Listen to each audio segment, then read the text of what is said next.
A gente vai voltar hoje a falar em cima do tema das matérias da nossa escola. A nossa escola de ministros está com as inscrições abertas. Você pode estudar comigo, com a minha esposa, durante um ano. E aí eu decidi, para a gente entrar no clima da escola e até mesmo aqueles que não podem fazer a escola agora, poder usufruir um pouco das matérias da escola, eu decidi aos domingos, até dia 1º de setembro, que começa as aulas, pregar em cima das matérias da escola. E hoje nós vamos falar sobre paternidade espiritual. O tema é: não seja um órfão de pai vivo. Ficou muito bonito, né, gente, esse escudo da escola, né? Quem gostou? Se você não gostou, você não sabe de nada. Não seja um órfão de pai vivo. Paternidade espiritual. Abra sua Bíblia comigo lá em Lucas capítulo 3.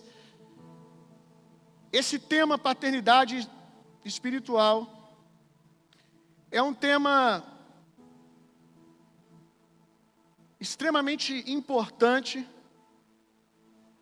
Na verdade, é uma das revelações mais importantes que todo cristão precisa ter para ter a chance de cumprir o seu propósito na terra. Essa revelação de entender no coração que Deus é Pai, foi a revelação que startou o ministério de Jesus. O que dá início ao ministério de Jesus é o entendimento, é o momento em que ele ouve, os céus abertos, o Espírito Santo desce sobre ele acabou de receber poder, e nós poderíamos dizer, já é suficiente, porque ele tem poder, mas poder nas mãos de um órfão é um caos. Poder nas mãos de alguém que não entende o que é ser filho de Deus é um caos. Nós conhecemos muitos ministérios que não falta poder,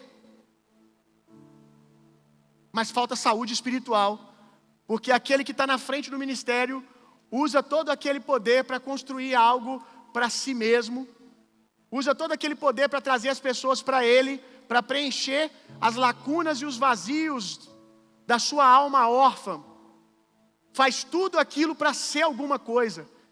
E quando você entende que você é filho de Deus, você não faz mais as coisas para ser, você faz porque você é. Você trabalha, você serve, você ministra a Deus, ministra as pessoas, serve as pessoas, não mais para poder se sentir preenchido, mas você faz porque você está transbordando, você faz porque é a sua natureza. Então, poder sem revelação de que você é filho de Deus, descobrir qual é o seu chamado ministerial. Se você é um pastor, se você é evangelista, se você é profeta, você nasceu para ser médico, para curar pessoas nas nações, para ser empresário, qualquer um desses entendimentos, sem entender primariamente que você é filho de Deus, é perigoso, porque você vai buscar se realizar no título. Isso pode ser um suicídio espiritual. Então, o que starta o ministério de Jesus é o céu dizendo, o Senhor dizendo: tu és o meu filho amado, em quem eu tenho prazer. Eu não estou dizendo aqui que Jesus não tinha esse entendimento, eu estou dizendo que isso foi feito para o nosso entendimento. Foi feito para que eu e você entendamos que nem mesmo Jesus começou o seu ministério sem entender, sem construir a partir dessa verdade: eu sou filho de Deus. Agora eu posso fazer qualquer coisa. Agora eu posso qualquer coisa porque eu sou um filho de Deus. Obviamente que Jesus cresceu e já muito cedo tinha esse entendimento. Mas para que a gente não ousasse começar o ministério sem essa revelação, Deus fez questão de até mesmo Jesus ouvir publicamente, e que nós ouvíssemos isso, que Ele é Filho de Deus. E a partir disso, o ministério de milagres dele começa. É um caos você começar a ver o resultado de poder, que é milagres, sinais e maravilhas, sem entender que você é filho de Deus. Porque você começa a achar que você é aquilo que você faz. E se você é aquilo que você faz, você só é alguma coisa enquanto as coisas estão dando certo. Quando o milagre não acontece, você não é nada. Você se torna órfão de novo. É lindo que quando Deus diz para Jesus: Tu és o meu filho amado, Tu és meu filho, em quem eu tenho prazer. Jesus não tinha feito um milagre sequer ainda. O que Deus está nos ensinando? Ele não nos ama por aquilo que nós fazemos, Ele nos ama por aquilo que somos. Ele está dizendo para Jesus: Jesus, eu te amo e tenho prazer em você. Isso é uma segurança que nos guarda da solidão ao sucesso. Dois lugares perigosos. Quando estamos por baixo e quando estamos por cima, essa revelação de paternidade nos protege. Quando Jesus se sentia sozinho no Getsemane, nós vamos falar muito sobre quando o ministro fica sozinho, se eu conseguir falar com o tempo que tenho. Sozinho no Getsemane, ele foi guardado por essa revelação e por esse entendimento. Quando os discípulos o abandonaram, o que sustentou ele naquela cruz, esse entendimento. Mas também quando ele estava nos lugares altos de sucesso, aonde muitos se perdem. Na verdade, as pessoas se perdem mais nesse lugar. O que guardou ele também, quando as pessoas queriam levantar ele rei, fazer ele rei, a multidão queria colocar ele no lugar que Deus não queria. Ele não se vendeu para a voz da multidão, porque ele não precisava agradar a multidão para se sentir amado. Ele não precisava atender a pressão, as urgências das pessoas para poder se sentir alguma coisa. Quando no lugar baixo ele estava: Deus me ama e eu sou filho. Quando nos lugares altos ele estava: eu não posso me iludir com isso. Isso não pode me preencher, não pode ser a minha segurança. A minha segurança é: eu sou filho de Deus e Ele me ama. Já ensinei que o lugar que Jesus é batizado e que Ele ouve: Tu és meu filho amado que eu tenho prazer. O Jordão é um dos lugares mais baixos da terra.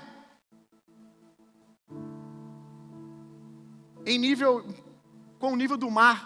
É um dos lugares mais baixos. Tem alguns lugares, eu vou correr o risco de falar o número errado aqui, 400 metros, alguma coisa assim, abaixo do nível do mar. Depois você pesquisa, mas não sei se o número está exato, mas é um dos lugares mais baixos da terra e a depressão mais baixa de Israel é alguns pontos do Jordão. Então ele ouve isso quando está no alto e depois ele vai ouvir quando ele sobe no Monte da Transfiguração. Esse é o meu filho que eu amo. Por baixo ou por cima, Jesus estava guardado dessa revelação. A revelação que mais ofende a religião e os espíritos malignos. Abre a sua Bíblia comigo lá em João 10. Quer ver você ver o demônio endemoniado? É o dia que desce pro teu coração que você é filho de Deus, meu irmão. E olha que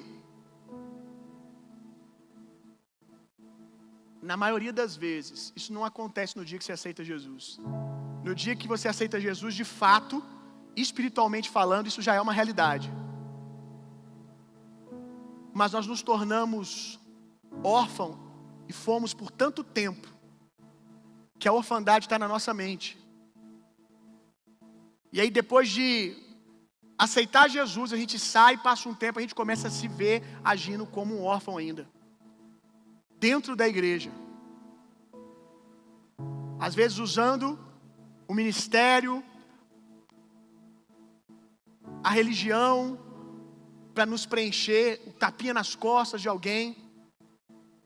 Mas o dia que essa revelação começa a descer no seu coração, e em nome de Jesus, vai descer um pouco mais no coração de cada um de vocês hoje. Eu sinceramente acredito que por mais que eu possa estar mais profundo que alguns de vocês aqui nesse entendimento do que é ser filho de Deus, ainda me falta mergulhar mais.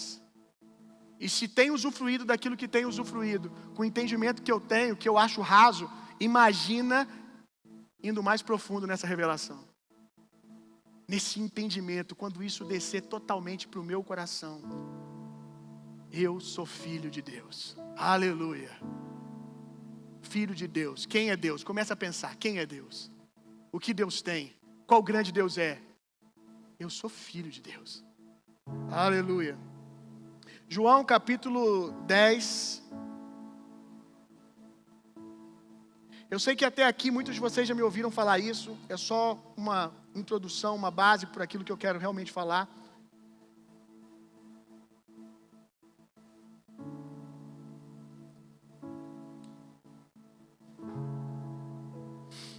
João 10, verso 21 ao 31.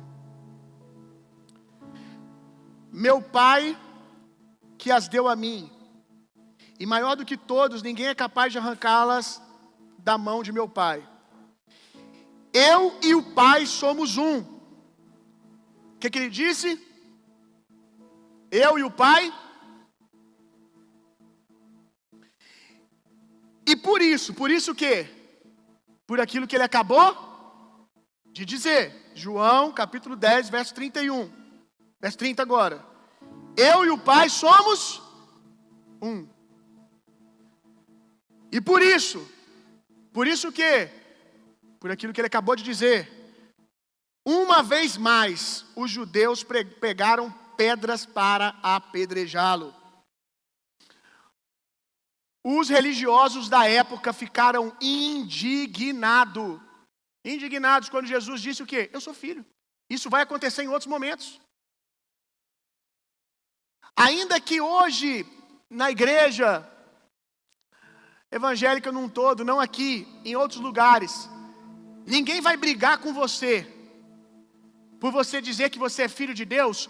Ouse se comportar na liberdade de um filho, que você vai saber se todo lugar é saudável. Ouse se comportar como um cristão maduro, que não está aprisionado na mão de lideranças. Ouse dizer que Deus falou com você. Ouse somente, quem sabe, ir numa festa de aniversário de 15 anos e não pedir o pastor para ir. E aqui eu fui nos lugares mais extremos, mas que acontece. Pastores que se acham no direito, nem sempre pastores, às vezes líderes de célula, líderes de ministério, que se acham no direito de ficar com raiva porque o membro comprou o carro e não pediu opinião se deveria comprar ou não. Que o membro foi no aniversário da sobrinha de 15 anos e não podia ter ido. Que o membro comprou o carro e não pediu para o pastor ter uma revelação de qual cor e modelo tinha que ser do carro. Por mais que isso aqui seja algo tão distante para alguns, para mim, tem tanto tempo que eu estou longe desse ambiente que tem hora que eu até esqueço que isso existe. Até eu fazer gabinete na quarta-feira. Que aí eu recebo irmãos que vêm de outras comunidades e narram para mim coisas muito mais absurdas do que essa. E lá você pode falar que você é filho de Deus, você só não pode se comportar como um. Você só não pode se comportar como um filho de Deus. Esse entendimento de paternidade é algo que o diabo odeia profundamente. A religião odeia porque os filhos não podem ser controlados por abusadores. Os filhos são filhos, você vai entender isso daqui a pouco, para serem pais espirituais, ganhar, consolidar, discipular e enviar, meu irmão. Para também serem líderes e cuidarem de outra pessoa. Nós forjamos, treinamos as pessoas para que elas aprendam a ouvir a voz de Deus. Para que elas não precisem de um clérigo, de uma estrutura clerical para poder interpretar a Bíblia. Nós estamos aqui para ensinar você a ler a Bíblia, você orar, você buscar Deus, você ser o sacerdote da sua casa. A mensagem que nós repetimos muito aqui nessa igreja: sacerdócio. Todo cristão tem um sacerdócio. Todo cristão deve ser um sacerdote. A religião odeia esse tema porque ela liberta as pessoas para serem sacerdotes. Agora o diabo odeia esse tema também porque a criação aguarda ansiosamente pela manifestação não de um nascido de novo apenas, pela manifestação dos filhos de Deus. O diabo sabe que quanto mais nós encontramos o entendimento de que somos filhos de Deus, mais imparáveis somos e mais redimimos a terra e os ambientes que nós estamos. Mais a unção que já está sobre impregna em nós, mais a unção nos veste. Quanto mais eu entendo que eu sou filho de Deus, porque a unção é para os filhos. Quanto mais eu entendo que eu sou filho, mais a unção e o poder do Espírito vai nos vestindo. E quanto mais isso acontece, mais assombrosos nós nos tornamos para as trevas. Mais nós podemos fazer aquilo que o primeiro filho fez. E Jesus ia por toda parte fazendo o bem e desfazendo as obras do diabo, porque Deus era com ele, meu irmão, do mesmo jeito que Deus é conosco. O dia que paternidade cair no seu coração, uma hora dessa, ainda que eu sei, pela sua personalidade talvez mais contemplativa, mais retraída, não salte da cadeira e dê um glória a Deus bem alto, no mínimo você vai sair daqui sacudindo o mundo. Que a mesma unção que enviou Jesus, a mesma natureza de envio que enviou Jesus, me enviou. Por isso Jesus disse: vocês podem fazer as mesmas obras e obras maiores. Por quê? Vocês são igual a mim. A natureza de vocês é de filho. Nesse sentido, vocês são iguais a mim. Amém. Paternidade saudável versus orfandade oculta.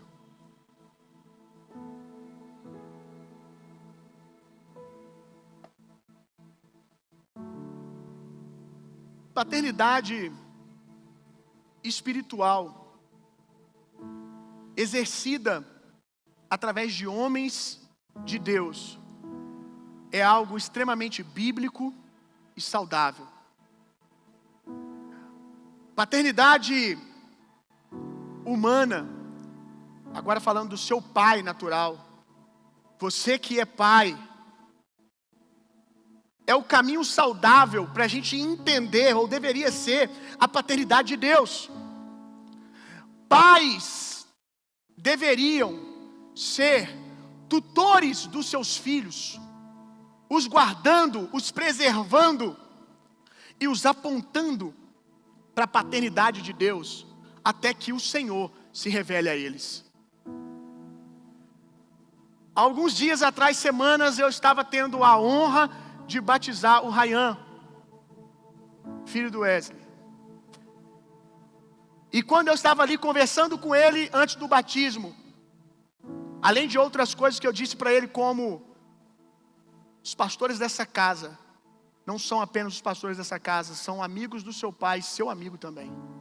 Qualquer coisa que você precisar, Ryan, pode procurar os pastores dessa casa, que ninguém aqui vai amassar você, vai pisar em você porque você é filho de pastor e errou. Pode procurar esse cara aqui que eu vou estender graça para você. Pode contar comigo. Dentre outras coisas que eu disse como essa, eu disse para ele: hoje, o Deus do seu pai se torna o seu Deus. Por um momento, por mais que o Tito fale, nas orações que nós ensinamos para ele, Deus é meu pai, Deus é pai, que ele ore, Deus pai, antes de dormir, ainda há um quê de profecia. Vai chegar uma hora, um momento, não sei quando, que ele vai ter a experiência dele, aonde Jesus vai se revelar para ele, ele vai nascer de novo. Quando isso acontecer, que nós oramos e trabalhamos o tempo todo para ser o quanto antes, e o nosso trabalho é para quê? Para facilitar, para dar para ele uma ideia do que é paternidade, do que é família. Ele precisa olhar para mim e dizer: se o meu pai é bom, se o meu pai me protege, se o meu pai cuida de mim, se o meu pai é gracioso, se o meu pai me disciplina para o meu crescimento e tudo que eu vejo que ele me confronta eu cresço, se o meu pai é isso tudo, imagina aquele que o meu pai chama de pai. Eu quero conhecer o Deus do meu pai. Por que alguns filhos de cristãos, eu não estou dizendo todos, eu entendo que há cenários, situações onde você foi um incrível pai e o seu filho está numa fase de rebeldia, está passando por um momento que ele não quer saber de você, não quer saber, às vezes não de você, mas de Deus, e não quer dizer sempre que você foi um pai ruim, mas em muitos quadros que nós vemos, o adolescente, a criança, ela não quer servir ao Senhor, porque ela olha e diz: se o meu pai é ruim, se o meu pai na igreja é uma bênção, mas agride a minha mãe, se o meu pai na igreja é homem de oração, mas dentro de casa é o capeta, dentro de casa é um atribulado, se o meu pai não tem amor por mim, tempo para mim, meu pai tem tempo para todo mundo, menos para mim. Se o meu pai é assim, ele está aprendendo com quem? Com aquele que ele diz que é a fonte de todo conhecimento dele. É aquele que ele chama de pai. Eu não quero um pai pior do que ele. Por isso alguns se convertem. E tem tanta dificuldade, a gente tem tanto testemunho assim que a gente ouve na igreja. Bill, eu tinha dificuldade de lidar com o fato, não de Deus ser Deus, mas quando eu tratava Deus como pai, me dava um negócio. Por quê? Porque a experiência com essa temática foi traumática. Aqueles que deveriam apontar o caminho, facilitar o entendimento, dificultaram. Às vezes o filho do pastor não tem problema com o pai é incrível, mas a igreja é má com o pai. Isso aqui é uma grande responsabilidade de vocês, viu? A igreja é má com o pai. A igreja machuca o pai, machuca o pastor, é desonrosa com a liderança. E aí ele vê todo mundo aqui na hora do louvor, Deus Pai, cantando música de Deus é Pai, Deus é Pai. Se o Deus deles, tudo que eles aprendem é com esse Deus, e eles machucam o meu pai, eu não quero fazer parte dessa família. Quantos estão entendendo o que eu estou dizendo? Por isso que é importante a gente sempre estar falando desse lugar de família espiritual saudável. Porque as coisas que nós achamos que são naturais, não são mais meramente naturais. São coisas extremamente espirituais, irmão.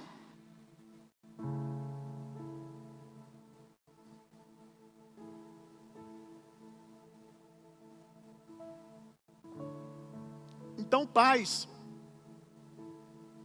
devem preparar o caminho entre os seus filhos. Pais devem ser promoters de um grande evento. Eles estão organizando o encontro. A vida de um pai está organizando o dia do encontro entre o filho e o Senhor. O dia que ele vai dizer: o Deus do meu pai agora não é mais o Deus do meu pai, é o meu Deus. Que dia poderoso, meu irmão. Que dia poderoso. Agora, os discipuladores, os pastores, os líderes, também possuem esse papel de exercer uma paternidade espiritual na dinâmica da igreja, de ajudar o novo convertido que nasceu de novo a entender a paternidade de Deus. Mas ele precisa, o pai espiritual, agora falando o discipulador, o mentor, o líder, ele precisa entender que o lugar de paternidade espiritual dele é apontar, É como João Batista, que preparava o caminho, ele não se tornava o caminho. Alguns se tornam o caminho e ainda bota pedágio no caminho. É apontar, é ajudar, como alguém que já conhece ao Senhor, já tem mais maturidade, a ajudar esse novo convertido a encontrar um lugar de revelação, de paternidade espiritual, de sacerdócio, de independência saudável. Quem sabe que existe independência não saudável, mas de uma independência saudável, encontrar o seu propósito, o seu ministério. Mas todo discipulador deve cumprir esse papel sabendo que ele tem um tempo determinado. Chega uma hora que você precisa enviar. Todo filho é filho para ser pai. Todo nascido de novo não está ali para ser o seu escravo, para fazer tudo que você quer, para você ficar guiando ele para a esquerda, para a direita, se ele compra carro, se ele não compra, se ele vai no aniversário, se ele não vai. Você está ali para apontar Jesus, você está ali para levar ele à maturidade. Alguns não querem, porque se levar ao caminho da maturidade, vai romper e você vai ficar. E o problema é que você se chama pai, mas é outro órfão, tentando satisfazer os seus vazios na vida do discípulo.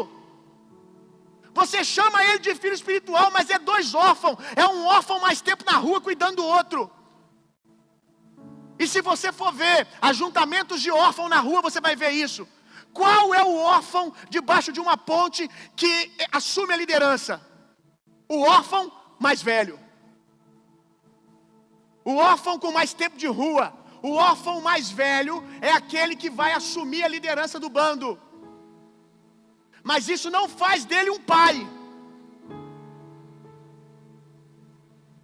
Assim como nós vemos muitas vezes líderes que são chamados pelos seus discípulos de pai, de discipuladores, mas no final são órfãos mais velhos, que só estão ali se alimentando dessa dinâmica emocional, desse preenchimento de ele me ama, ele me honra, ele faz tudo o que eu quero, aqui eu me sinto líder, aqui eu me sinto especial, aqui eu me sinto alguma coisa. Quantos estão entendendo o que eu estou dizendo? Mas isso é tão bíblico, termos pais espirituais, que o próprio Jesus demonstra para nós como Deus respeita esse modelo geracional, de uma geração passa o bastão para outra geração, um transmite o legado para o outro. Jesus faz questão de ser batizado por João Batista. João Batista até mesmo diz: era eu que tinha que estar sendo batizado por vocês. Jesus diz: ó, tem que ser assim. Por que tem que ser assim? Se as pessoas são rebeldes hoje, com Jesus submetendo a isso, imagina se Jesus não tivesse, hein? Imagina se Jesus tivesse passado por cima do legado de João. Mas Deus conhece o seu rebanho, né? O pastor conhece as suas ovelhas. E aí Jesus se submete a João, mesmo tendo um ministério maior do que João. Bill, meu ministério é maior do que o seu. Em nome de Jesus. Se eu não estou trabalhando por isso aqui, eu não estou trabalhando por nada, irmão. Se eu não estou trabalhando aqui para você fazer obras maiores, eu estou aqui perdendo tempo. O meu tempo, que eu podia estar com a minha família, fazendo outras coisas. Que você seja muito maior do que eu, nós estamos trabalhando por isso. Mas saiba de uma coisa, não é porque o seu ministério é maior que você vai romper com a dinâmica de Deus. Você vai ter que deitar água na mão de alguém. Josué teve que servir Moisés, Eliseu teve que servir Elias, Jesus submeteu a João. Eu não gosto disso. Isso revela o quanto você precisa. A sua birra com esse assunto expõe o teu coração. Você tem problema com orgulho. Não tenho. Tem. Porque se não tivesse, você não teria problema com isso. Bill, é porque o meu ministério é maior. Quantas vezes eu vejo isso intrínseco nos discursos, na dificuldade que alguns têm de servir outro líder que não seja eu. Talvez o meu ministério consolidado, assuste alguns jovens. E eles não têm coragem de se comportar como se o ministério deles fosse maior do que o meu. Mas quando é o Dima, pastor consagrado há pouco tempo, o Wesley. Aí eles acham mais fácil. Eu faria melhor do que o Wesley. E de fato a gente concorda que você faria. E vai fazer. No tempo certo você vai elevar o nível. Mas agora tu vai deitar a mão na mão. Vai deitar água na mão de Moisés. Porque senão você vai se perder e muitos vão se perder junto com você a sua arrogância. Agora você vai ser quebrado. Agora você vai curar essa sua orfandade de querer ser alguma coisa através de título. Quantos estão entendendo, gente? Olha como é que Deus é sábio. Então, de fato, eu reconheço que alguns jovens aqui, líderes aqui, dirigiriam áreas dessa igreja melhor do que eu e melhor do que alguns líderes. Mas por algum motivo, Deus me colocou onde eu estou e colocou você onde você está. Que não é uma sentença que você vai ficar aí para sempre. De jeito nenhum. Se o seu lugar está aqui, talvez até no meu lugar, que assim seja. Mas que seja legalmente, de maneira saudável. Para que você não se perca e outros se percam junto com você. Amém? Então isso é bíblico. Jesus se submete a esse processo. Porém, agora sim vamos começar e que Deus me ajude.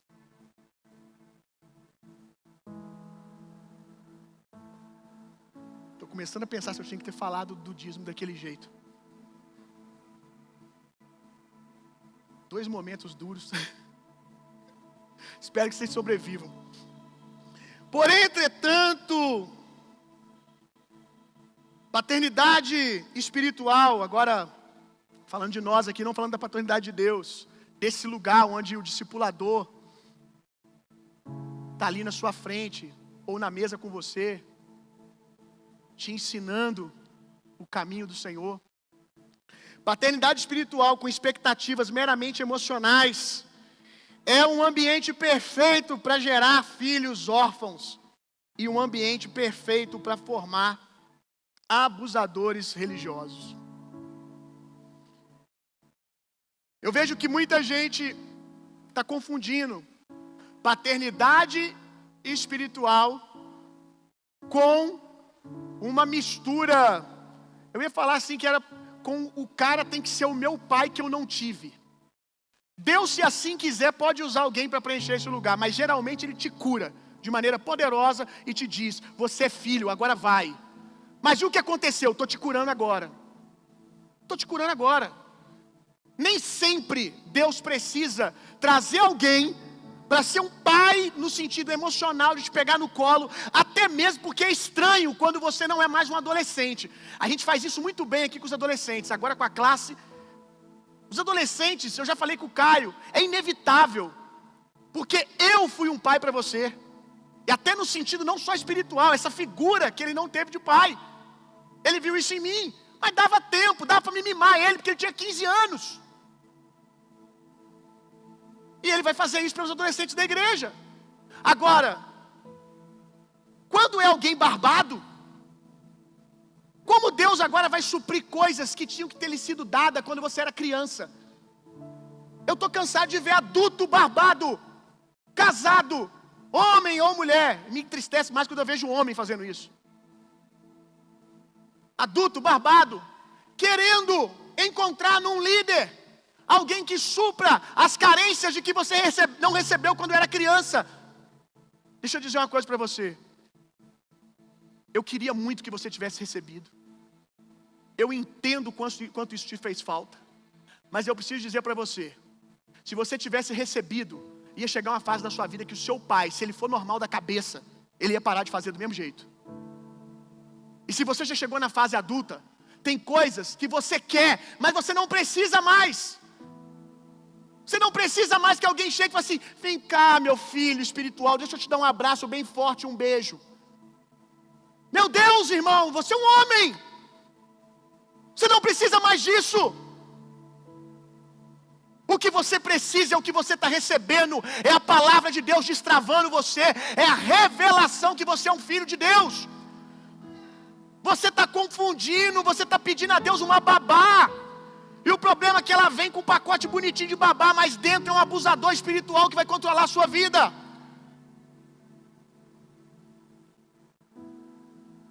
Me assusta, muitas vezes, quando eu ouço isso, irmão.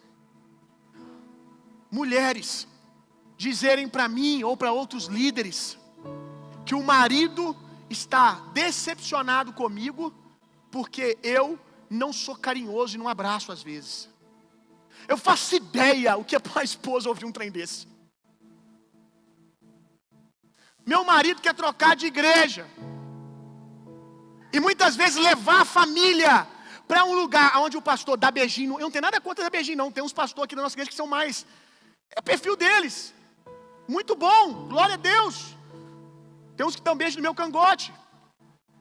Sei, isso aí eu estou preocupado.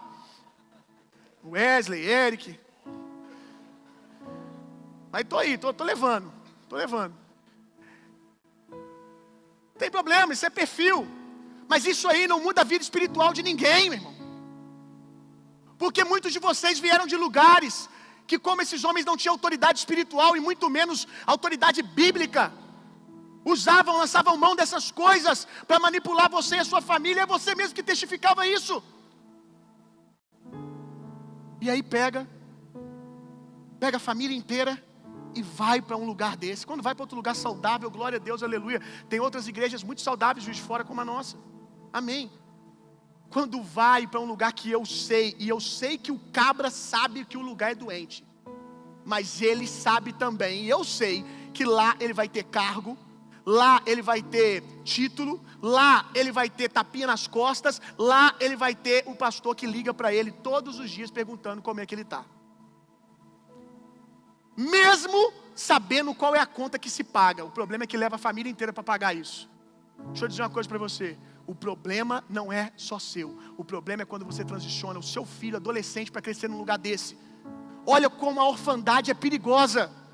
Para satisfazer carências emocionais, você transiciona de um lugar saudável, espiritualmente falando, e que por isso também abençoa a sua alma de maneira correta, para ir para um lugar onde você sabe que você vai ter que pedir bênção até para dormir.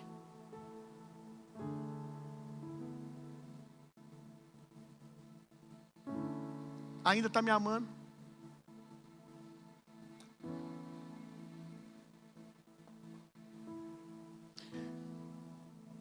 O Bill não prega na escola dominical. O Bill, deixa eu ver. O Bill não controla a minha mesa, que é os nossos pequenos grupos. Eu não entendo, irmão. Eu dou liberdade para vocês fluírem e vocês querem os abusos de antes. Eu acredito em vocês. Eu não prego na escola dominical porque tem pessoas excelentes aqui para pregar. E eu já não sei aonde que eu arrumo vaga para mais gente boa fluir. A minha dor é essa, e os líderes sabem disso. Que é tanta gente boa no mesmo lugar, que eu fico pensando, o que a gente pode fazer para poder ter um espaço para esse cara fluir, o machado dele ser amolado e ele continuar crescendo. Não é eu tenho que pregar nisso, Vamos lá, 1 Coríntios capítulo 4, verso 15 a 17. Vai dar tudo certo. 1 Coríntios capítulo 4.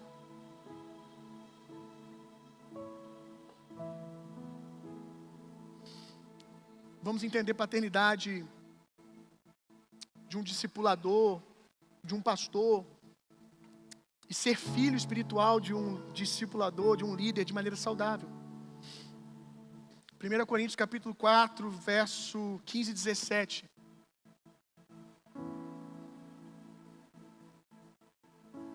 Pois ainda que venhais a ter 10.000 tutores em Cristo,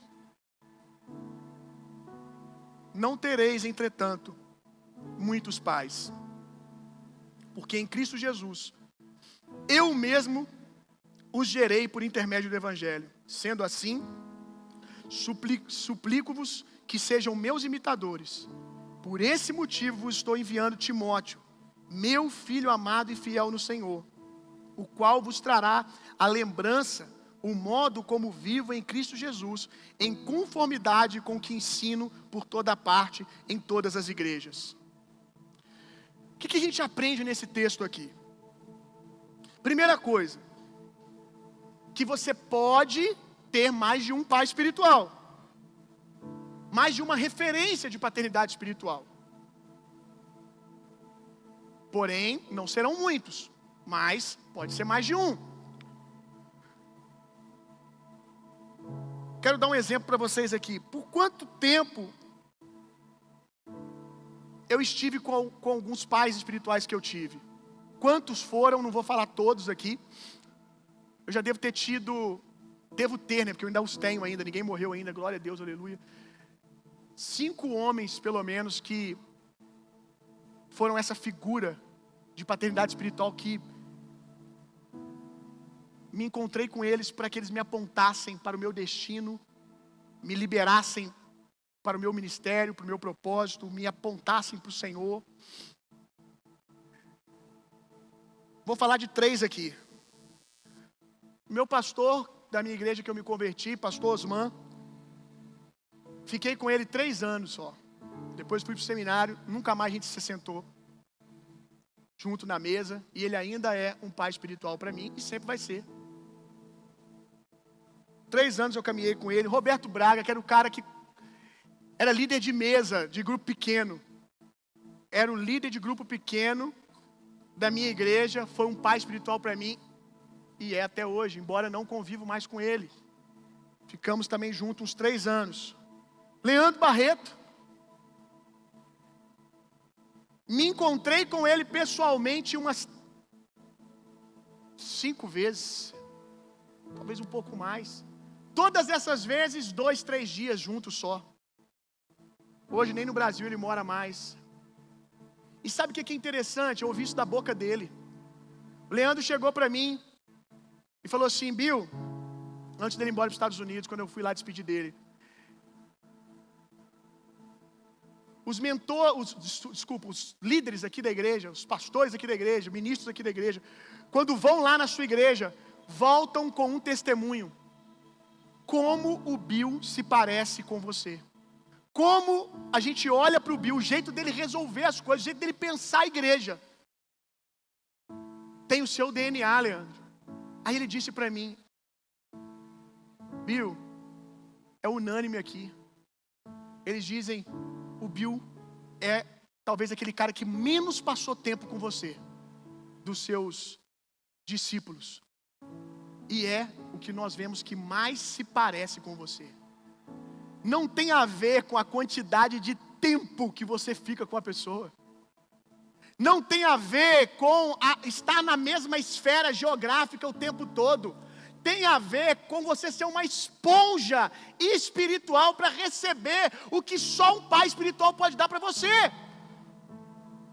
Tem a ver com o que Paulo vai falar para Timóteo.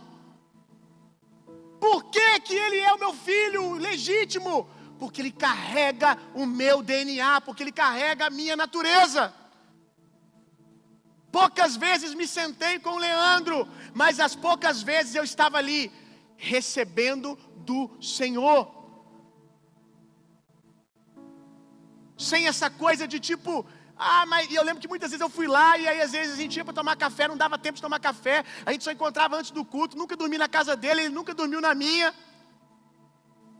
Quantas vezes ele pegou o telefone, umas 2 vezes inclusive, ele pegou o telefone, me ligou e falou: Bill, eu quero te pedir desculpa, porque minha vida está muito agitada, e eu sinto que eu estou em falta com você, porque eu não estou conseguindo a gente passar tempo, não estou conseguindo te dar atenção.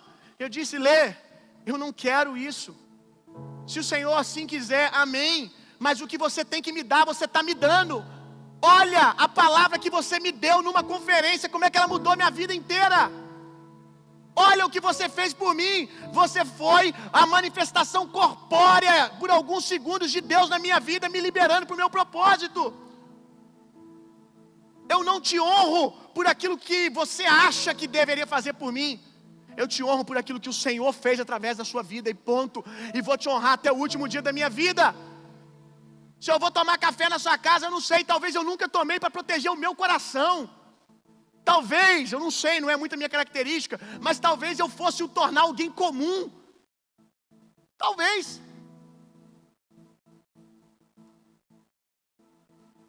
Quem são seus pais espirituais? A gente aprende nesse texto. Os que geram você na revelação da palavra.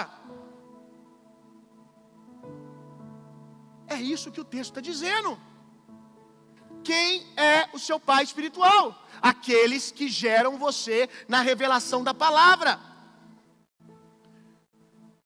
Não existe uma só menção de ordem emocional nesse relacionamento, irmão. Quem são os filhos de Paulo? Os que o imitam. Não é o que estão na casa dele todo dia. Eu já tenho construído isso aqui há muito tempo. A gente vive a decepção no ministério de ver pessoas que se assentam na nossa mesa, que têm tempo com a gente, estão desfrutando do mesmo espaço geográfico, estão mais perto do que muitos da igreja, e eu ainda não os vejo como meus filhos. Eu não vejo o DNA espiritual dessa casa. Ainda vejo orfandade, ainda vejo a velha mentalidade religiosa. Não carrega a nossa natureza. Agora, tem gente que, já falei isso aqui várias vezes, não senta, por algum motivo não deu, a gente nunca se esbarrou, passam meses, 1 ano, 2 anos, vem no gabinete pela primeira vez, Bill, estou vindo aqui, depois de 2 anos, congrego aqui na igreja, queria te contar um pouco da minha história, e eu fico de queixo caído com aquilo que Deus está fazendo e como absorve a palavra. Eu não saio dali falando, olha, você é meu filho espiritual, eu não vou ficar me apropriando já na vida de ninguém. Olha, a partir de agora você me chama de pai e eu te chamo de filho. Faço isso, mas a pessoa sai da porta e eu falo, uau, um filho espiritual legítimo. Esse tem recebido a palavra que sai da minha boca. Esse de fato tem o DNA dessa casa. Quantos estão entendendo o que eu estou dizendo? Quem são os filhos de Paulo? Os que o imitam. Por que Timóteo é o filho legítimo? Porque carrega o DNA, a natureza do ministério de Paulo. Ele está dizendo para aquelas pessoas, sejam meus imitadores.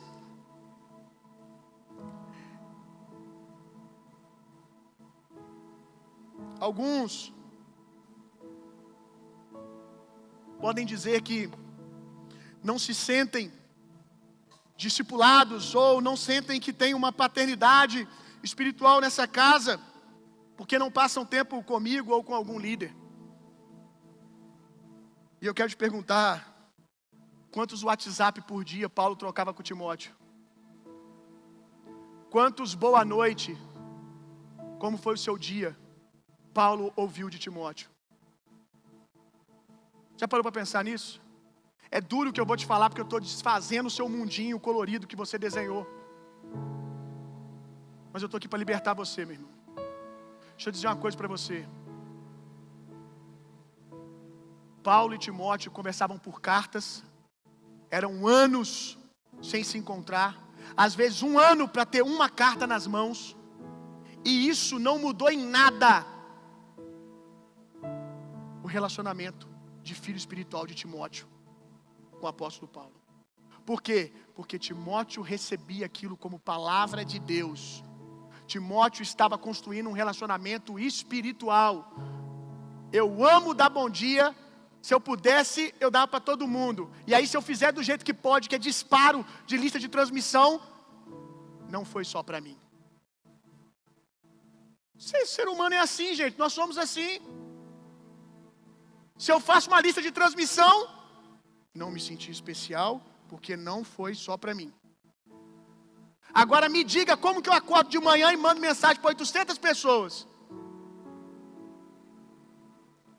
Mas para mim, Bill, para mim você deveria dar. E o que te faz mais especial do que todas as outras pessoas para você ficar com esse discurso? Está entendendo o que eu estou dizendo?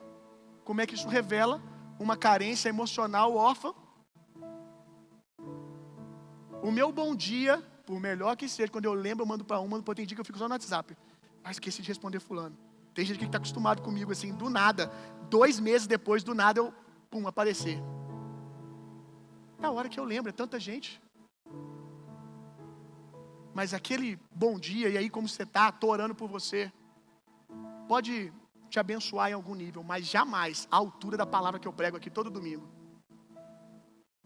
jamais pode fazer por você o que a palavra de Deus e a minha vida sendo derramada, como diz o apóstolo Paulo, como sacrifício pela igreja de Cristo pode fazer. Jamais. Não queira receber bronze ao invés de ouro, é uma tolice. Uma coisa pode ter algum valor, mas jamais terá o valor de você ter líderes nessa casa que vem aqui para pregar a palavra de Deus para você, meu irmão. E de maneira excelente, procurando manusear bem a palavra. Timóteo, antes de eu falar disso, uma verdade, nem a vida de vocês, não é para todos isso aqui não, mas é para alguns, nem a vida de vocês comporta um nível de relacionamento que vocês queriam ter com os líderes de vocês. Sabe como é que eu sei disso?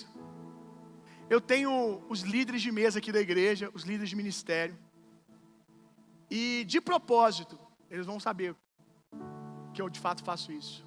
Às vezes assim, do nada, eu viro para eles e falo assim: gente, hoje quem quiser assistir um filme, uma segunda-feira, eu vou no cinema, quem quiser ir comigo, vamos. Do nada, eu falo assim: quem quiser vir aqui para casa hoje à noite, pode vir. Quem quiser fazer alguma coisa, vamos. Eu já faço sabendo o que vai acontecer. Sabe o que acontece? Na maioria das vezes, nenhum deles podem. E não é porque eles são ruins, porque eles não me amam, não. Eles é que pensam isso de mim quando eu não vou. Mas eu já estou tratado o suficiente para não pensar isso deles.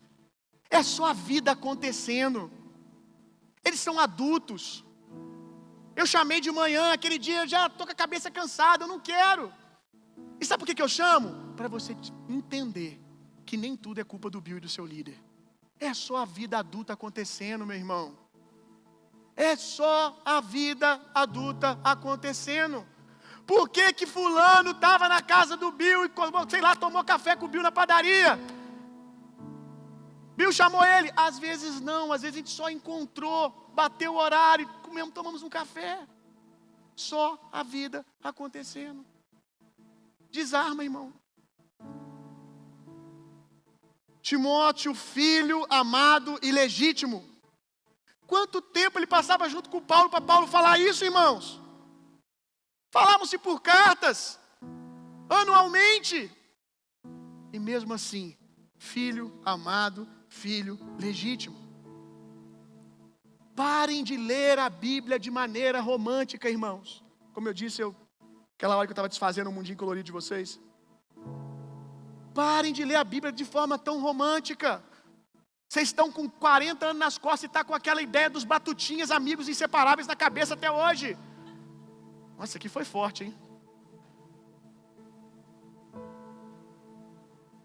Tem gente que está querendo ter um amigo de aliança igual os batutinha, de fazer uma casa na árvore e morar junto.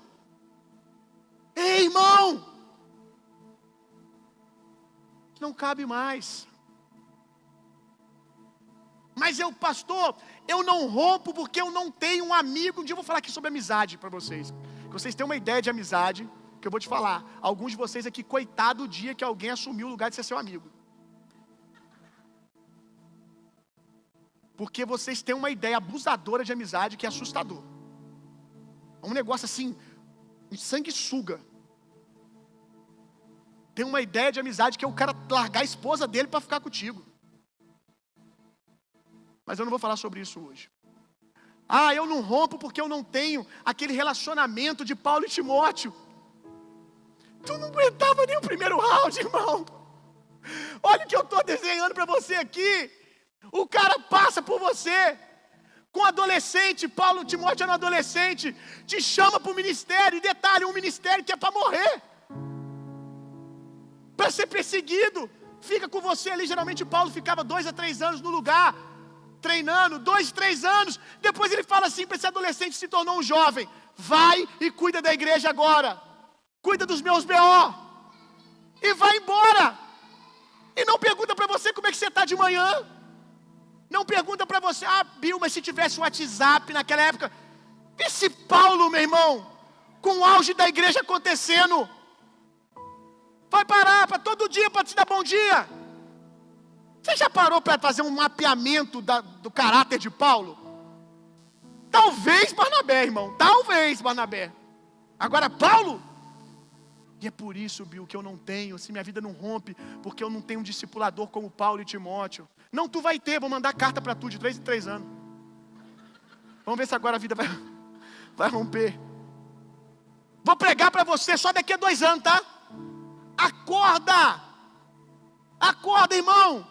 Paulo pregava hoje presencialmente, não tem DVD. Não tem DVD.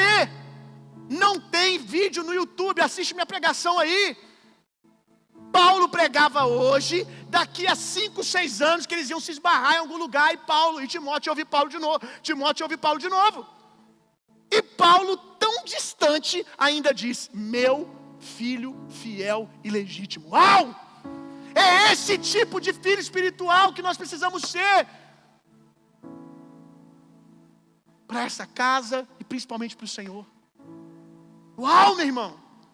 Cadê a babá? Porque tem muita gente confundindo discipulado com babá. Deus não te chama de filho imaturo. Deus te deu o próprio Espírito dele. A Bíblia diz que o Espírito de Deus nos guia a toda a verdade. Ele nos ensina todas as coisas. Você tem uma babá chamada Espírito Santo, irmão. E ela tu não liga de não falar no WhatsApp. Fica 1 semana sem orar. E não fica nem um pouco ofendido. Mas se o líder passou por ti e não te deu, desviei.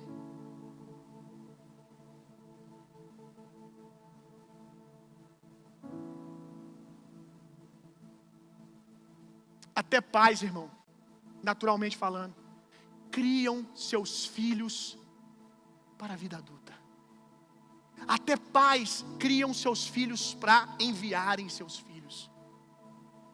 Os pais aqui, estava falando com o Guilherme agora, daqui a um tempo o filho dele vai passar 1 ano nos Estados Unidos. Eu falei: glória a Deus, aproveita, vai enviar o filho dele para ficar uma temporada lá. Ele falou assim: acho que não volta, pastor. Vai estar lá com uma igreja linda lá também. Glória a Deus. Débora casou outro dia, fiz o casamento da Débora, fiz o casamento da Liz, fiz um monte de casamento, o pessoal casa muito aqui. Larissa outro dia. Sua vez vai chegar, aleluia. Criou para maturidade. A gente entende alguns, né? A maioria entende essa dinâmica no natural, mas quer aprisionar no espiritual. Quer ficar aqui, fica aqui comigo. Só uma mulher que tem um filho que não rompeu com sua casa sabe o dano dessa orfandade. Uma mulher que tem um filho que depois de 5, 6 anos de casado ainda tem que perguntar à mãe se pode comprar pão ou se paga a conta de luz. Um homem que ainda é dependente dos conselhos da sua casa. Uma mulher aqui que passa por isso sabe do que eu estou falando, ou já passou. É uma anomalia. Chega uma hora que se torna uma anomalia. Tem uma hora que é possível, chega uma hora que já não é mais. E a gente tem que entender essa dinâmica. O que fica entre o relacionamento de um pai e um filho quando ele cresce? Guarda isso aqui, meu irmão.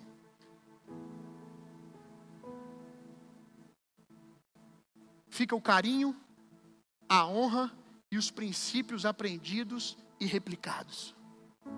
É isso que ficou entre eu e meu pai. Não ficamos juntos mais o tempo todo, mas a honra é para sempre. E o que ele espera de mim? E onde ele se sente pai hoje? Quando ele vê eu replicando aquilo que eu aprendi com ele.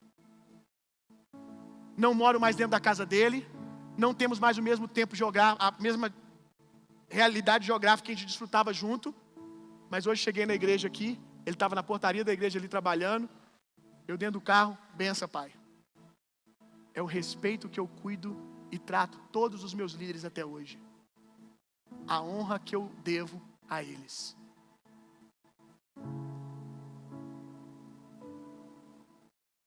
Eu tinha mais coisa para falar, meu irmão, mas vai ficar para outro dia. Guarda aí. João capítulo 14, verso 8. Guarda aí também Mateus capítulo 16, verso 21 ou 23 para você ler.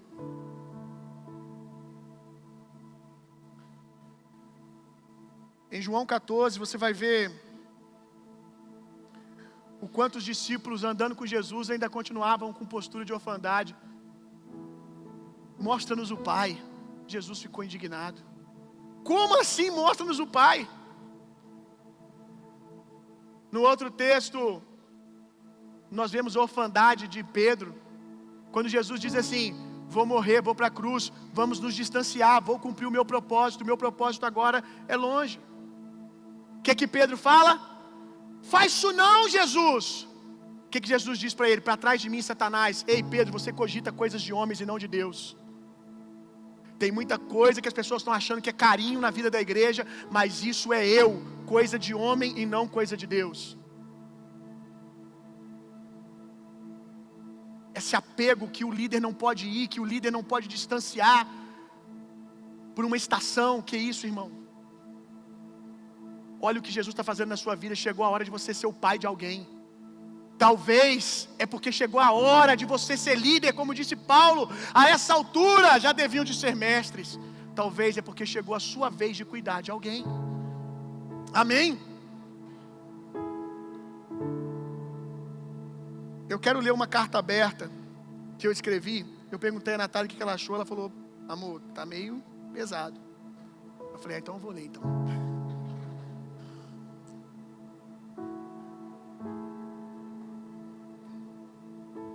Nunca mais esqueçam do que eu vou ler aqui, porque isso é uma carta aberta, porque eu também faço um voto de não sair desse lugar.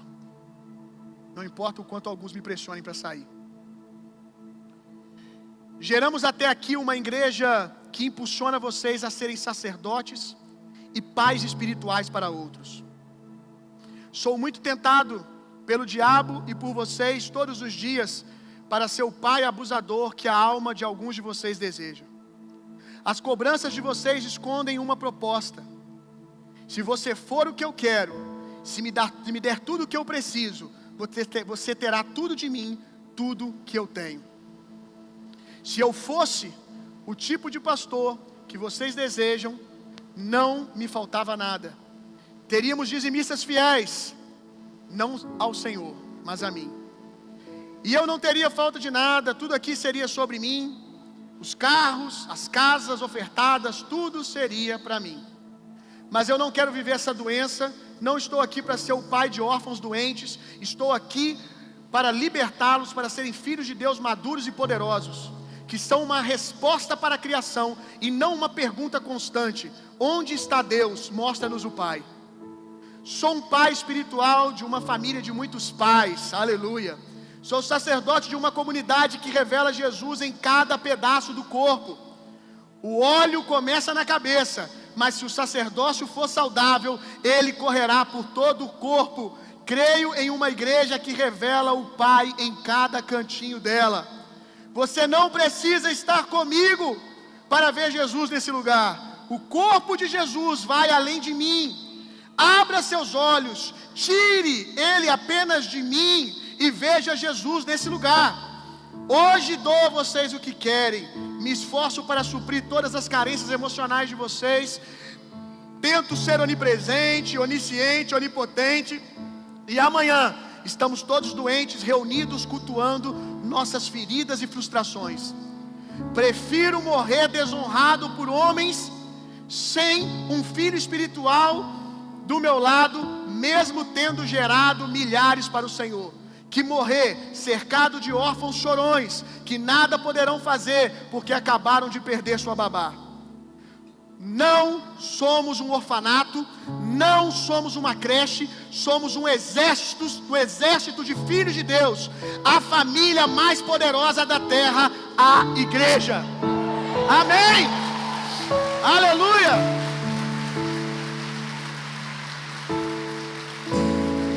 Aleluia! Aleluia! Aleluia! 2 Timóteo, capítulo 4, verso 16.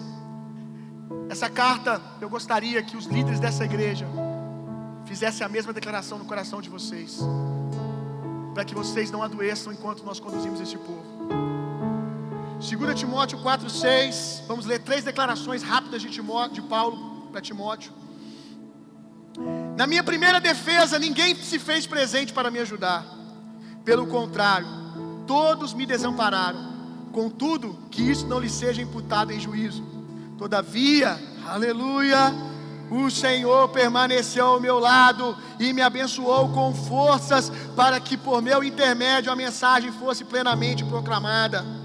Deus está te treinando para que, se acontecer, não porque as pessoas te traíram, às vezes é só a vida acontecendo. Timóteo foi pregar num lugar, Lucas foi pregar em outro, e você está sozinho. Você não abandonar a missão. Jesus está te treinando para você, meu irmão, poder ver o Pai e saber que aonde você vai, o Pai vai com você. Jesus disse: eu sou um com o Pai, você é um com o Pai, meu irmão.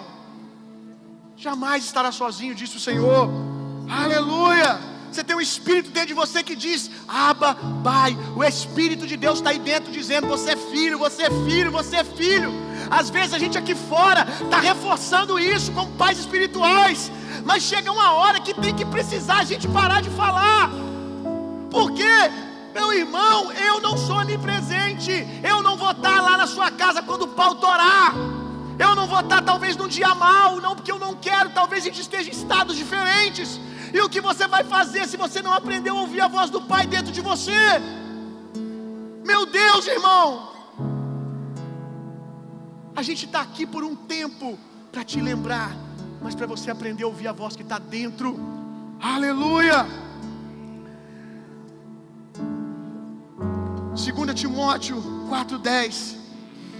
Porquanto Demas, havendo amado mais o mundo, me abandonou e se foi para Tessalônica. Crescente foi para a Galácia e Tito para a Dalmácia. E se alguém te trair? Acabou tudo, acabou tudo, acabou minha mesa, acabou, fulano traiu, fulano saiu da igreja, abriu outra igreja, acabou meu ministério. Por que tudo acabou, meu? O que mudou? Você continua sendo filho de Deus. Não era sobre o Senhor. Quando a gente faz as coisas a partir de um lugar de orfandade, quando nos tiram elas, não sobra nada. 2 Timóteo 4,13. Quando vieres, traze-me a capa que deixei em Trode, na casa de Carpo, e os livros, principalmente os pergaminhos. Eu amo esse texto. É o que Paulo pede no final da vida, irmão. A palavra de Deus.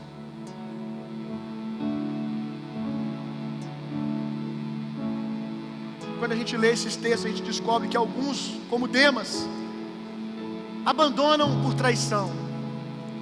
Mas às vezes, irmão, é só a vida acontecendo. É só cada um cumprindo o seu chamado. Quando Paulo se viu sozinho, não quer dizer que todo mundo traiu ele. Alguns estavam só fazendo o que Paulo mesmo ensinou. Hoje aconteceu algo muito engraçado. Na hora que eu estava escrevendo essa parte, que eu estava acrescentando esses textos no sermão, o Caio me mandou a mensagem: Bill, tem importância se eu faltar o culto hoje e tal? Ele está mudando lá para a casa dele, não é minha folga. Eu falei: não, tá tranquilo, pode ir, Caio, Deus abençoe. Aí veio o Caio, passou um pouquinho, veio o Wesley, sem eles conversarem, um no privado, o Wesley foi no grupo que a gente tem. Bill, não vou hoje, ok, estou muito cansado, carreguei mudança ontem e tal, as costinhas, né, já precisando de oração, tá, gente? Não vou poder ir. Aí eu, só por curiosidade, peguei o telefone, mandei mensagem pro Galo. Falei: não, isso não tá acontecendo não, cara. Falei: ô Galo, beleza? Vai na igreja hoje? Então, rapaz, não vou não, hoje vai dar pra mim não. A Emily vai cumprir a escala dela, mas eu preciso resolver um negócio aqui, o sócio da Emily está aqui, eu vou ficar para ela cumprir a escala. Eu falei: já entendi, Jesus. Você quer que o sermão aconteça, né? Aí eu perguntei o Eric, tá aí o Eric? O Eric veio? Aí o Eric falou assim: aí eu vou. Eu falei: eita, glória a Deus, pelo menos Timóteo dessa vez. Timotinho, Dima não falou nada, eu falei: vai tá. Aí o Wesley acabou, a consciência dele pesou e veio. Mas foi engraçado, porque isso reflete a vida, irmão. Nenhum deles estava fazendo isso porque está me traindo, não. Foi só a vida acontecendo no ministério que eu ensinei para eles. Às vezes o que eu ensinei para eles vai me afastar deles. E aí? Eu os criei para mim ou para o Senhor? E aí? Dói quando é um Demas que te trai. Dói, mas não mata não. Só mata quem estava com o coração no lugar errado. Paulo, algumas vezes, teve que fazer a defesa do seu ministério, em algumas cartas, dizendo, afirmando: eu sou um apóstolo, respeite a minha autoridade espiritual. Por quê? Provavelmente porque ele não dava muitas vezes as expectativas emocionais, e alguns diminuíam o ministério dele por causa disso. E glória a Deus que ele não deu, irmão, porque isso gerou um filho legítimo igual a ele, como Timóteo, firmado no Senhor. Eu sei o meu DNA, eu sei o tipo de fogo que eu fui forjado, eu sei as tempestades que eu aguento, eu sei, irmão, pela graça de Deus, onde eu passei o Senhor me sustentou. Eu sei a escola que eu passei, e eu quero a mesma escola para os líderes dessa casa. Eu quero que vocês possam dizer: eu sou um filho legítimo. E você não vai ser um filho legítimo se eu treinar você de um outro jeito que não seja aquele que eu fui treinado e deu à luz essa casa aqui. Há Barnabés no nosso meio, que eles façam o seu papel.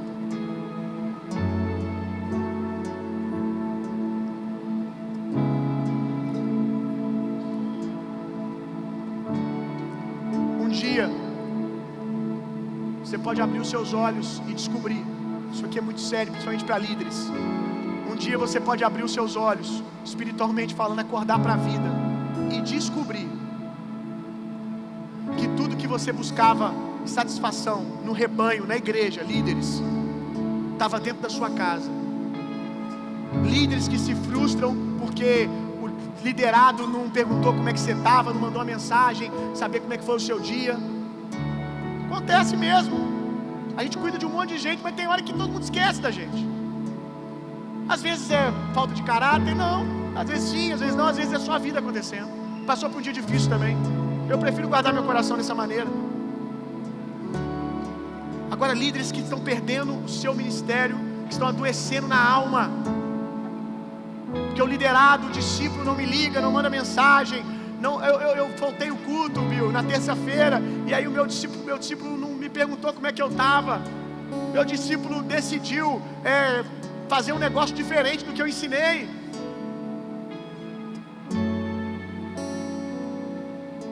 Acabou para mim, estou cansado de ser desonrado. Pelo amor de Deus, irmão, você não lê a Bíblia não, para você pensar que isso é desonra para matar você?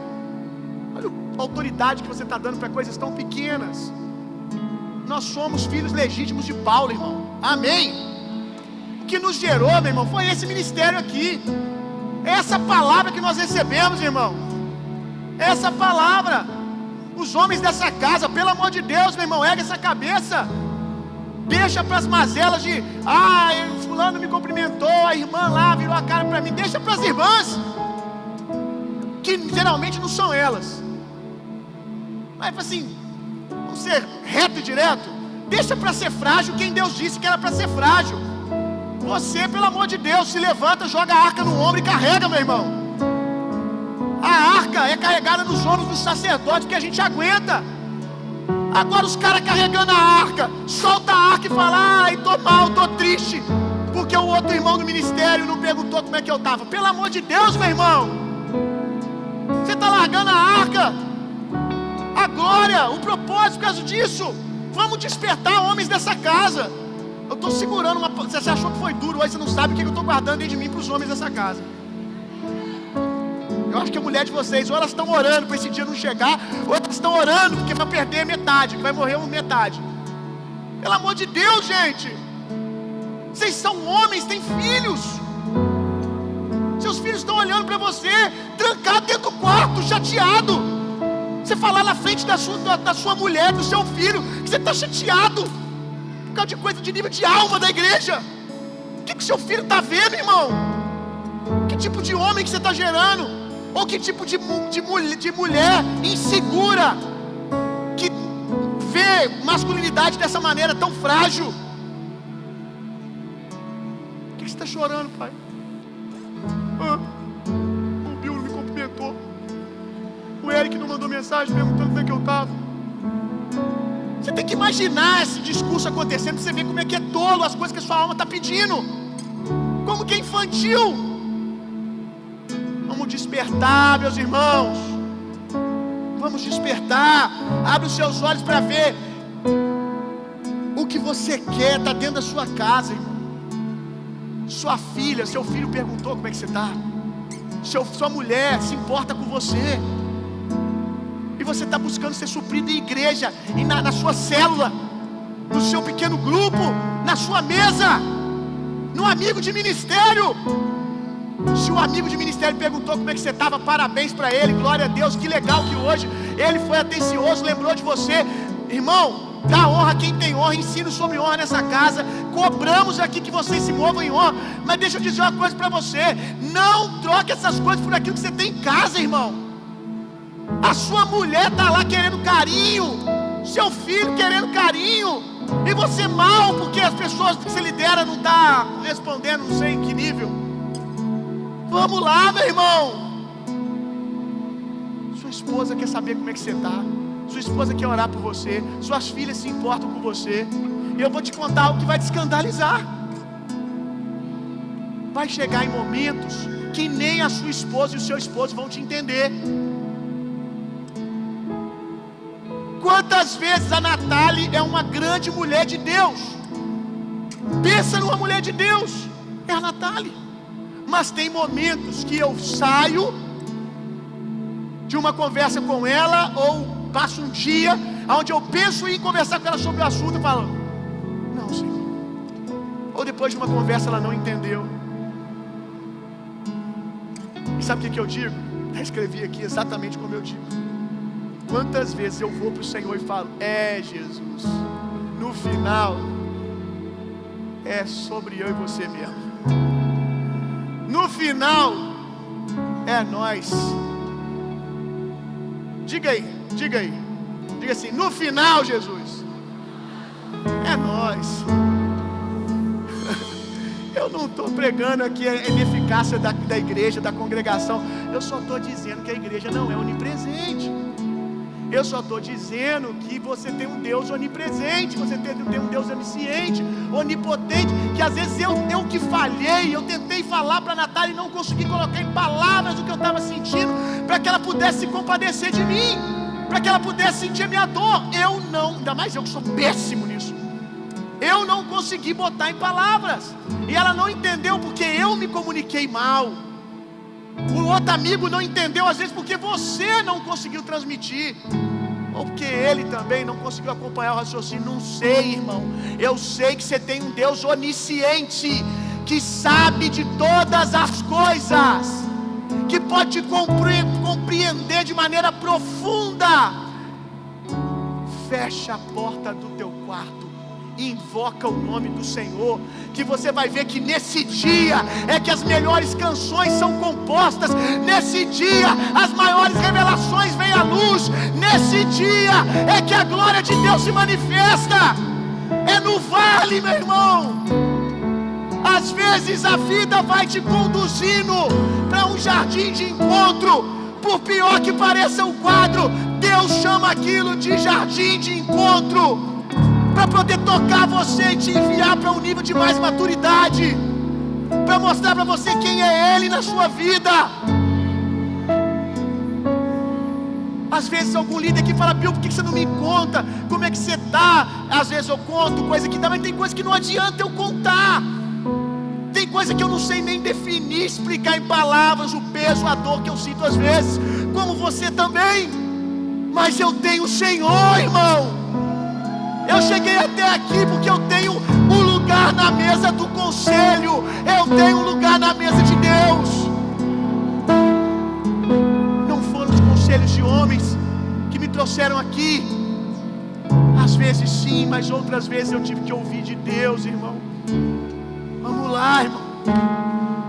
Ele sabe de acertos seus que eu não sei, mas Ele também sabe de erros seus, de motivações erradas do seu coração, e ainda assim Ele te ama.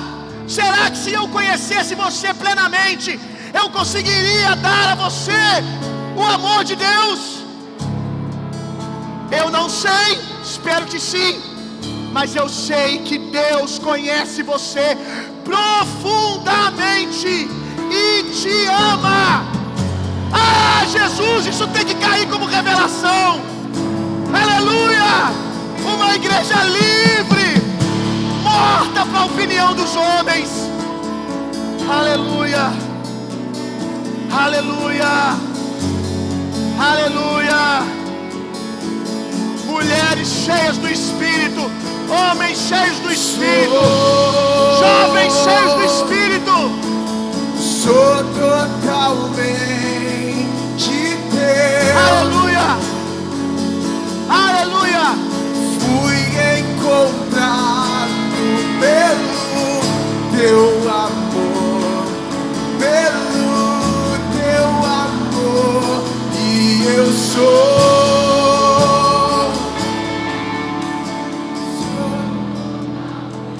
Aleluia!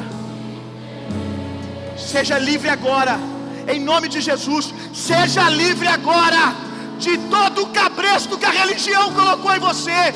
Seja livre agora dessas feridas que você vive dizendo: é por causa disso que eu não rompo, Bill, é porque fulano fez isso comigo, é porque lá atrás aconteceu isso. Em o nome de Jesus, seja livre e curado agora.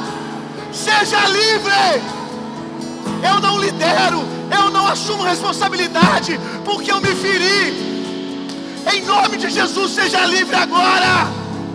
Seja livre. A criação aguarda, os seus filhos aguardam, a sua esposa aguarda a manifestação de um homem, filho de Deus curado, para liderar com amor, para liderar com retidão, com honra. Oh, Jesus, em nome de Jesus, que o Espírito Santo, o fogo de Deus venha sobre você e te libere de todo trauma agora.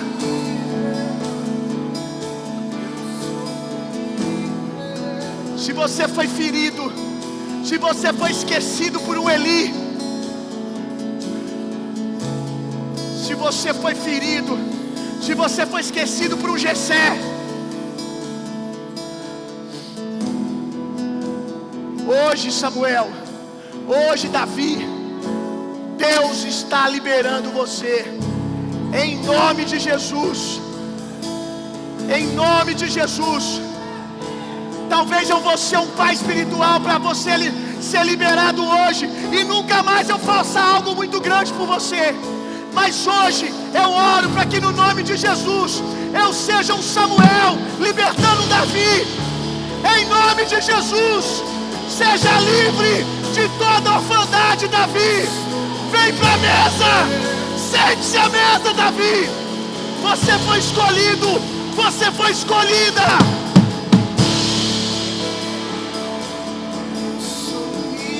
Se levante e reine, se levante e reine.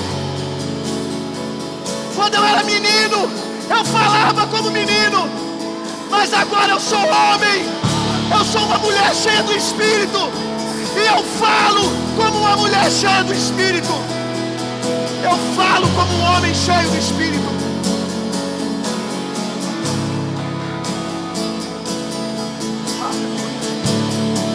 Seja livre, seja livre para que o seu filho não seja um aprisionado.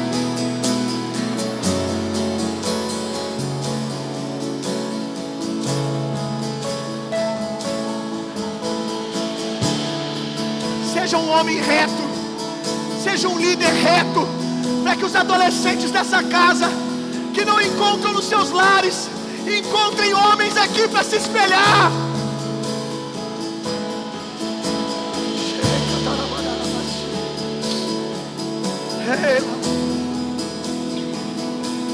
Aleluia, aleluia.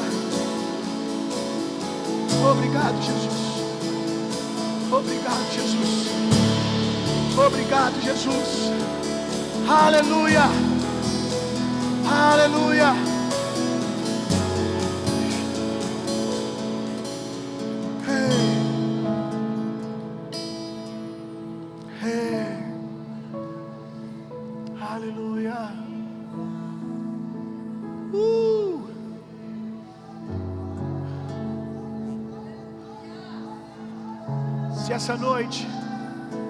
Se essa noite você sente, se essa noite você testifica que ela foi um marco para você por algum motivo, se essa noite você entende que você foi liberado para um outro nível, eu quero te dar uma oportunidade que eu sinto que você precisa. Saia do seu lugar para que você marque essa noite. Vem aqui na frente. Se essa noite foi uma noite que você precisa dizer um sim para Deus como um voto, como uma resposta, eu não vou nem gastar tempo, fiquem tranquilos, eu só quero que você se mova, para que você não esqueça essa noite.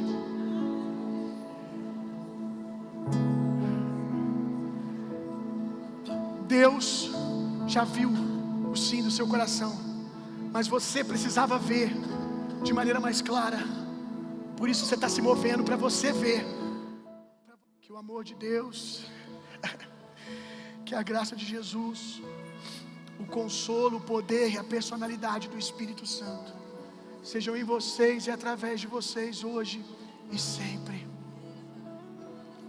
Vão e tenham uma semana sendo profundamente e intensamente amados por Deus. Vão, transformem o mundo e reinem vida. Aleluia.